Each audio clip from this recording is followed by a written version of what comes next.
नमस्कार, स्वागत है आपका। और आज जिस मुद्दे पर चर्चा करने जा रहे हैं, दरअसल वो यूपी की सियासत और 2027 के चुनाव को सीधे तौर पर प्रभावित करता हुआ दिखाई पड़ता है। मुद्दा मुद्दा यह है कि बहन जी मायावती को केंद्र की सरकार ने टाइप 8 का बंगला जो है वो राजपथ पर दिया है। और टाइप 8 का बंगला, इसके अलावा जिस तर्क के साथ दिया गया, ये कहा गया कि राष्ट्रीय अध्यक्ष है राष्ट्रीय पार्टी की, लिहाजा उनको टाइप 8 बंगला दिया गया है।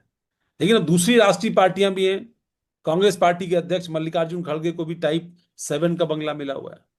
अरविंद केजरीवाल भी, आम आदमी पार्टी, वो भी एक राष्ट्रीय पार्टी है, और उनको जो है उनको भी टाइप 7 का मिला हुआ है। तो जिनको अध्यक्षों को मिला है टाइप 8, वो नितिन नवीन है, उनको टाइप 8 का मिला है। और अब मायावती जी हैं, उनको टाइप 8 का बंगला मिला हुआ है। इसके साथ ही एक खबर और भी ब्रॉडकास्ट हुई, और दैनिक भास्कर ने एक खबर जो है वो सामने रखी है कि जो उत्तर प्रदेश में रैली हुई थी मायावती की लखनऊ के अंदर, उस रैली से पहले मायावती और सतीश चंद्र मिश्रा ने मुख्यमंत्री योगी आदित्यनाथ से मुलाकात की। अब तक बीएसपी का इस पर औपचारिक तौर पर कोई खंडन नहीं आया है। अब ये जो दो बातें सामने आई, यानी योगी आदित्यनाथ से मुलाकात, उसके बाद एक सफलतम रैली लखनऊ के अंदर, और अब जो बात आ रही है कि टाइप 8 का बंगला बहन जी को मिला है। देवकी सर हमारे साथ जुड़ रहे हैं, देवकी नंदन मिश्र। सर, स्वागत है आपका। ये जो चर्चा है अब टाइप 8 बंगले की, तो ये टाइप 8 का बंगला मतलब ये बहन जी को खुश करने की कोशिश है, या फिर जो है 2027 के चुनाव को पहले ही साध लेने की कोशिश है? क्या है ये टाइप 8 बंगले की कहानी? देखिए, बहन जी के पास कोई बंगले की कमी तो है नहीं। दिल्ली में सरदार पटेल मार्ग पर उत्तर प्रदेश भवन संगम है। उसका उसके दाहिनी तरफ एक बंगला है, उसके बाईं तरफ एक बंगला है जो सबको सबकी नजर में है। वो बड़ा आलीशान बंगला है। लेकिन कहते हैं कि सरकारी बंगले की बात ही अलग होती हम्म। है। और मायावती जी को टाइप 8 का बंगला मिलना कुछ न कुछ तो संकेत करता ही करता है, क्योंकि बसपा की राष्ट्रीय अध्यक्ष वो अभी तो बनी नहीं है। ठीक बात वो है। सालों से है राष्ट्रीय अध्यक्ष, हाँ, और दो में से सालों एक से बंगला उनकी उनका खाली करा लिया गया था सर। खाली करा लिया गया था। तो वो पार्टी की राष्ट्रीय अध्यक्ष भी थी, और उनकी पार्टी को राष्ट्रीय पार्टी का दर्जा भी हासिल था। इसके बाद भी उनका बंगला खाली करा लिया गया है। तो इसके तो राजनीतिक निहितार्थ निकाले ही जाएंगे, भले कांग्रेस कुछ कहे, सॉरी बीजेपी कुछ कहे, मायावती जी कुछ कहें, सतीश चंद्र मिश्रा जी कुछ कहें। लेकिन ये इसके निहितार्थ तो निकाले ही जाएंगे कि यह बीजेपी के साथ कोई ना कोई रिश्ता जरूर है। एक सीरियल नहीं आता था, ये रिश्ता क्या कहलाता है? तो उस सीरियल में पता नहीं चलता है, मतलब मैं तो सीरियल देखता नहीं, लेकिन सुना कि उसमें पता नहीं चलता है कि इधर है कि उधर है, लेकिन लगता है कि रिश्ता है। तो इसी तरीके से मायावती जी और बीजेपी के बीच के जो रिश्ते हैं, ये रिश्ता कुछ है, लेकिन वो पता नहीं चल रहा है। लेकिन इसी को कहा जाता है कि ये रिश्ता क्या कहलाता है। टाइप 8 का बंगला देना निश्चित तौर पर सवाल खड़े करता है। एक बात, हम्म। दूसरी बात यह है कि आज की तारीख में जो अभी 2024 का चुनाव संपन्न हुआ है, हम्म। अगर टेक्निकली आप देखेंगे तो बहुजन समाज पार्टी का वोट शेयर इतना कम हो गया है, और सीटें नहीं है उसके पास, तो उसका राष्ट्रीय पार्टी का दर्जा तो हट ही जाना चाहिए, नियम के मुताबिक, जो चुनाव आयोग का नियम है। लेकिन थोड़ी उसके उसमें भी कहते बाद हैं भी कृपा अगर, है, उसमें भी थोड़ा कहते हैं कि कृपा है। हाँ, वही आ- वही, थोड़ी नहीं पूरी कृपा है। हम्म। कृपा नहीं है, दरअसल कृपा, मैं इसे कृपा नहीं कहूंगा, मैं इसे डर के रूप में कहूंगा।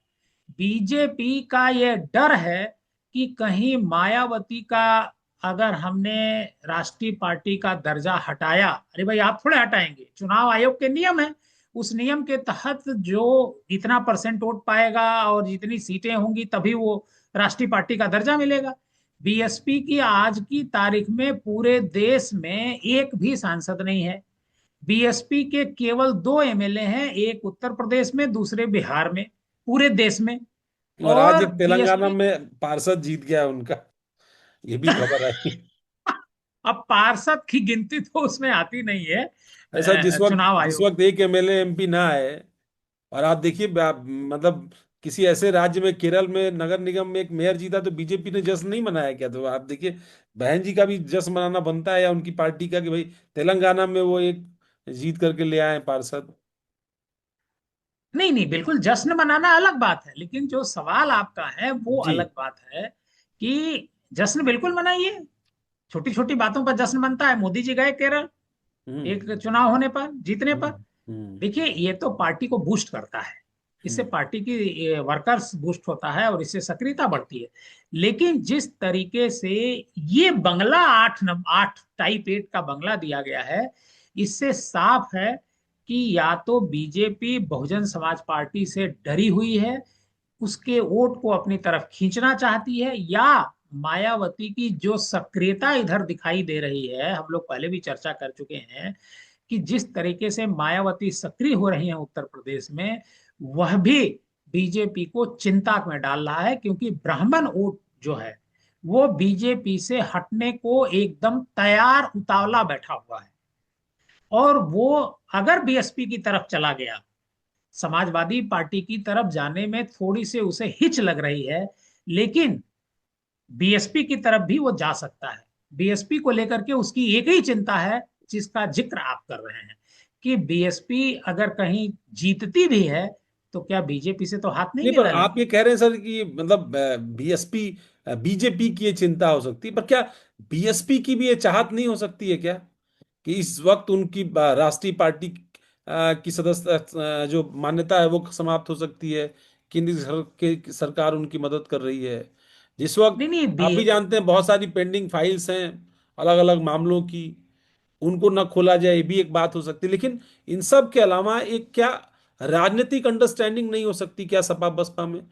पोस्ट पोल अलायंसेस तो कई सारे हुए हैं, प्री पोल अलायंस नहीं हुआ है अब तक बीजेपी के साथ। पर क्या इस तरह की भी राजनीतिक स्थिति उत्तर प्रदेश में बन सकती हो, खासतौर पर तब जब मायावती अपने मुस्लिम कैंडिडेट्स या मुस्लिम वोट बैंक को लेकर के अपने एक्सपेरिमेंट काफी सारे कर चुकी हैं और उनको बहुत बड़ी राजनीतिक सफलता नहीं मिली है। वहीं दूसरी तरफ बीजेपी उत्तर प्रदेश में, या बीजेपी का सेंट्रल लीडरशिप उत्तर प्रदेश में नीतीश कुमार की तरह एक ऐसे एलआई की तलाश कर रहा है जिसके मिलने के बाद फिर 25-30 साल तक सत्ता में से बाहर जाने का रास्ता ना हो। ठीक है कि मतलब 50-50 शेयर करना पड़े, 60-40 करना पड़े, जिसके साथ जो कॉम्बिनेशन बनाना पड़े, जैसे महाराष्ट्र में पहले किया, फिर अब महाराष्ट्र में जैसे उन्होंने एक नए रूप में आए, पहले वो बी टीम थी, अब ए टीम के तौर पर आ गए। अभी बिहार में बी टीम ही है, बी टीम ही है बीजेपी, अभी ए टीम के तौर पे नहीं आई है। तो उत्तर प्रदेश में कुछ इस तरीके का हो कि एक तीर और कई निशाने हो जाए। नहीं नहीं, उत्तर प्रदेश में बीजेपी ये तो नहीं चाहती है, क्योंकि यहाँ बीजेपी कई बार सरकार बना चुकी है खुद की, हम्म। उसका मुख्यमंत्री रह चुका है। बीजेपी ने सिर्फ और सिर्फ उत्तर प्रदेश में सरकार बनाने के लिए मायावती को ही सपोर्ट किया 3 बार। हम्म। बाकी तो खुद उसके मुख्यमंत्री रहे हैं, तो बीजेपी की ये थिंकिंग तो मुझे नहीं लगता है ही। और आज की तारीख में 9 साल से उसके मुख्यमंत्री हैं योगी आदित्यनाथ, जो पूरे देश में चेहरा है, योगी जी का बड़ा नाम है। और योगी जी वोट कैचर जिसे कहा जा सकता है, कि वोट को कैच करते हैं, वो वोट उनकी तरफ खुद चल करके आता है। तो बीजेपी ऐसा क्यों सोचेगी? लेकिन बसपा के जो दलित वोट है, इतना सारा प्रयास करने के बाद सभी पार्टियों के, बसपा का जो दलित वोट है वह अभी तक पूरी तरीके से न तो किसी दूसरी पार्टी की तरफ नहीं जा रहा है, इतना चुनाव हारने के बाद भी। और 2027 में जो चुनाव होने वाला है विधानसभा का, उसमें बीएसपी मुझे ऐसा लगता है कि ज्यादा मजबूती के साथ लड़ेगी पिछले चुनाव के मुकाबले। हम्म। क्योंकि बीएसपी ने इस बार जो फोकस किया है, पहले उसने, मायावती जी ने पहले कोशिश किया था कि हम मुसलमानों को लेकर के मैदान में उतरेंगे, लेकिन आप देखिए अभी उन्होंने बैठक करी थी, उनका पूरा फोकस जो है ब्राह्मणों पर था, हम्म। फॉरवर्ड क्लास पर था। हम्म। अगर ब्राह्मण मायावती की तरफ जाता है, मेरी जानकारी के मुताबिक मायावती 100 से ज्यादा टिकट ब्राह्मणों को देने वाली है। अगर 100 से ज्यादा टिकट वो ब्राह्मणों को दे रही हैं, तो निश्चित तौर पर ब्राह्मण उनके बारे में विचार करेगा, क्योंकि ब्राह्मण इस सरकार से त्रस्त आ चुका है।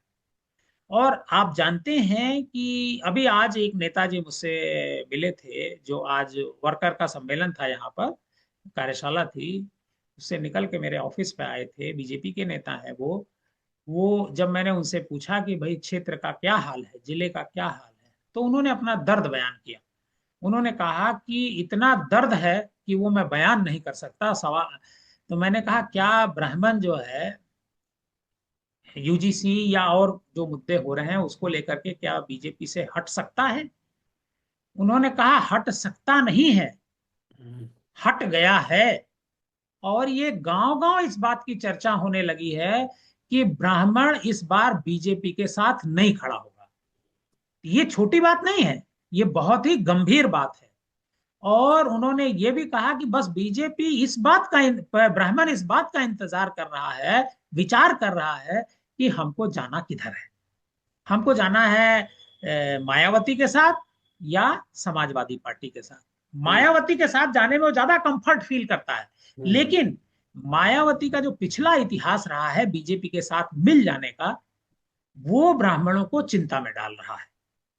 तो वो ऐसे में वो कांग्रेस की तरफ शिफ्ट साथ कर साथ जो सकता है, उनका और जीरो का कांग्रेस, बार बार परफॉर्मेंस है वो भी एक चिंता का विषय होगा, हाँ कि वो जब भी आप एक चिंता, जीतते ही वही। हुए नहीं दिखाई पड़ेंगे या आप सत्ता में आते ही हुए नहीं दिखाई पड़ेंगे, तो फिर एक ये भी मिजाज रहा है ब्राह्मण वोटर का कि कमोबेश वो सत्ता भांप लेता है, और जिस तरफ सत्ता जा रही होती है, दरअसल वो इशारा उसको कहीं ना कहीं मिल जाता है, और वो बिल्कुल उसका ठीक बात वोटिंग पैटर्न उस तरफ शिफ्ट होता है।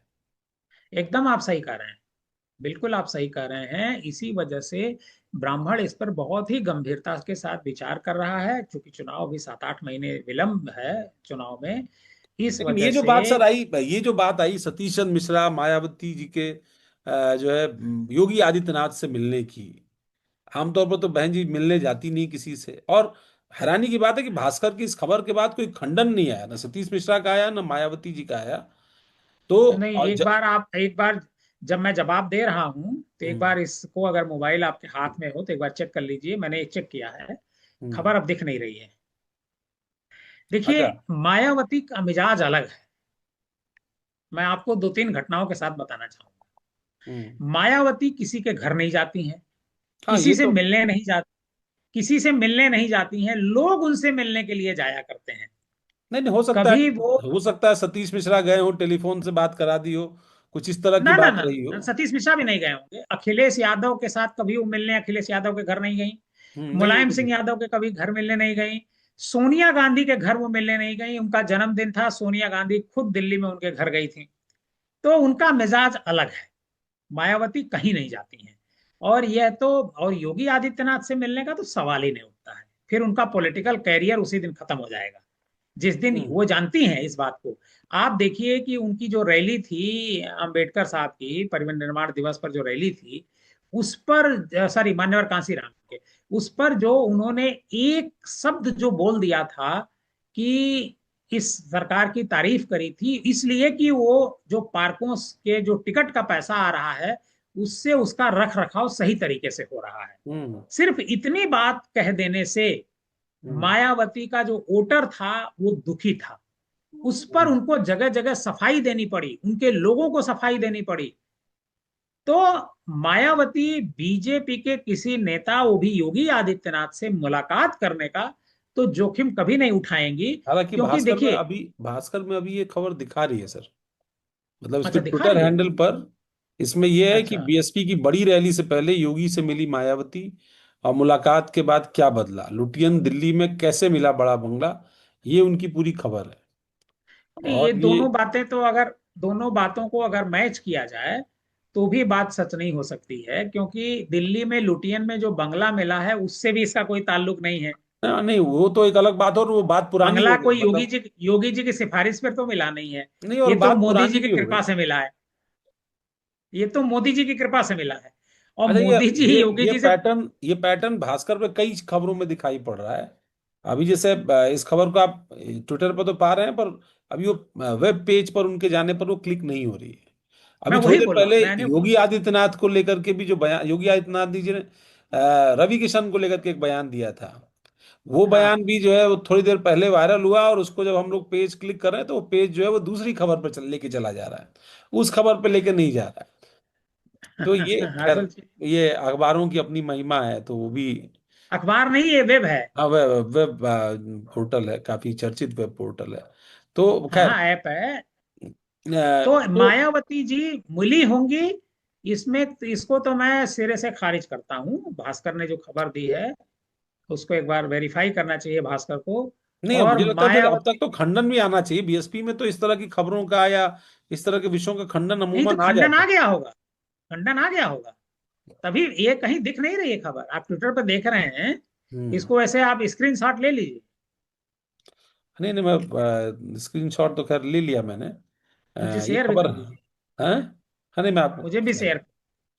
हाँ, तो ठीक बात है, कम ये से कम कोई खबर हम लोगों की विश्वसनीयता पर सवाल इन विषयों के नाते ना उठे भाई, ये भी महत्वपूर्ण है। तो तो ये तो बात पूरी तरीके से गलत है। मैं इसे सही नहीं मान सकता हूँ। मायावती जी मिलने जाने का तो सवाल ही नहीं उठता है। मुझे याद है अभी भी मायावती, जब योगी आदित्यनाथ जी मुख्यमंत्री बने थे, तो नवनीत सहगल उस समय प्रमुख सचिव हुआ करते थे। हम्म। मैं मुख्यमंत्री से मिलने के लिए गया था वीवीआईपी गेस्ट हाउस में, जब वो नेता चुने गए। जी जी। तो बड़ी भीड़ थी वहां पर, तो मैं शाम को मैं भी गया। मैंने फोन किया तो फोन उठा नहीं। फिर थोड़ी देर बाद उठा तो किसी ने उठाया, तो जिसने बोला तो उसने तुरंत महाराज से पूछा कि, तो बोले हाँ बुला लो। तो मैं गया था। तो मैं वहां गया तो मैं आपको घटना बताऊं, नवनीत सहगल वहां पर थे। हम्म। उनके पैर में चोट लगी थी, एक्सीडेंट हुआ था। वो वो छड़ी आगरा लेकर के चल एक्सप्रेस रहे वे थे। पर जो उनको एक्सीडेंट हुआ हाँ था। हाँ हाँ। तो नवनीत सहगल ने मुझसे कहा वहां पर, बाहर निकल करके, उन्होंने सब लोग देख करके मुझे चौंक गए, ये कहाँ आ गए। तो फिर बाहर, वहां बाहर ही रुक करके 2 मिनट मुझसे बात करे। बोले देखिए मैंने बात कराई अखिलेश यादव जी से, मैंने बात कराई उनसे, मायावती जी से बात कराई, मुलायम सिंह यादव जी से बात कराई। हम्म। मतलब, तो मायावती बात तो कर लेती हैं। है नहीं, अभी योगी जी ने उनके जन्मदिन पर उनको टेलीफोन से सुबह सुबह बधाई दे दी थी। हाँ अच्छा, बताइए दोनों दी नेता थी तो। सुबह जगते हैं। दोनों नेता 4-5 बजे जगने वाले, 4 बजे जगने वाले नेता हैं। मायावती जी भी 4 बजे जग मायावती जाती हैं। वो तो सुबह तैयार व्यार होकर के अपने काम में लग जाती हैं। देखिए, जितने नेता हैं मुख्यमंत्री पद के दावेदार, उनमें मायावती जी भी हैं। हम्म। मायावती जितना स्ट्रेटजी तैयार करती हैं, उतनी बड़ी स्ट्रेटजी न तो अखिलेश यादव तैयार करते हैं और न योगी जी तैयार करते हैं। वो 403 सीटों पर ही दिन भर मंथन करती रहती हैं। हम्म। दिन भर मंथन करती रहती हैं। क्यों? क्योंकि उनके पास फालतू के मुलाकात का सिलसिला है नहीं। कुछ लोग मिलने वाले हैं, जिनका टाइम फिक्स होगा वही जाएंगे अंदर। या तो अपने वर्कर को फोन करती, और सबसे ज्यादा एक बात और है मैं आपको बताऊं, सबसे ज्यादा अगर वर्कर को कोई फोन करता है तो वो मायावती जी है। उनका ओल्ड पॉलिटिकल पैटर्न है, जैसे मुलायम सिंह यादव खूब टेलीफोन किया करते थे वर्कर्स को। सुबह ही सुबह पता चला कि किसी अध्यक्ष को फोन कर दिया, कोऑर्डिनेटर को फोन कर दिया, जिला अध्यक्ष को फोन कर दिया, जिला कोऑर्डिनेटर को फोन कर दिया, रिपोर्ट हर दिन लेती रहती है। तो ये उनकी बहुत हाँ, अच्छाई है। कैंडिडेट मुझे याद है चुनाव के दौरान कई कैंडिडेट कहते थे कि बहन जी का फोन 6 बजे, 5 बजे, और बड़ा हाँ अलर्ट कभी भी आ मोड में जाए, रहना पड़ता था कि फोन अगर नहीं उठाया तो डांट खानी पड़ेगी। डांट खानी क्या कर पड़ेगी। रहा है, सो रहा है। हाँ। और इतना ही नहीं, वो ऐसा नहीं है कि मतलब आधे मिनट में बात खत्म कर देंगी। हम्म। कई कई बार 20-20, 25-25 मिनट बात करती हैं। हम्म। मैं कई लोगों को जानता हूँ। हम्म। तो मायावती जी का ये जो मिजाज है, पॉलिटिकल मिजाज, ये बहुत ही अच्छा है। हम्म। लेकिन बस मायावती जी बाहर नहीं निकल रही हैं। जिस दिन वो बाहर निकलने लगेंगी, बस मैं बात आपको वही है बता ना रहा कि हूं कि कहीं देर ना हो जाए, क्योंकि राजनीति में कहीं तो देर ना हो जाए। हाँ, हर हर विषय, जैसे आपको याद होगा, लोग कहते थे प्रियंका गांधी जिस दिन बाहर आएंगी उस दिन ये हो जाएगा, वो हो जाएगा। लेकिन ये भी बात सही है कि एक ब्रांड की अपनी एक टाइमिंग होती है, वो ब्रांड अगर उस टाइम से डिले होता है, हो सकता है उनका समय आने वाला हो, लेकिन जो आते ही जिस दौर में उनको सियासत में झोंका गया, वो दौर कांग्रेस पार्टी के लिए अच्छा नहीं था, और उसका खामियाजा उनके पॉलिटिकल जेस्चर को भी हुआ, जिस तरह का ब्रांड था उनका। लेकिन खैर, मायावती जी चूंकि हमारी सियासत में आज का टॉपिक वही थी और उनका बंगला था, बंगलों को लेकर के उनकी पहले से भी बहुत सारी कंट्रोवर्सीज रही हैं।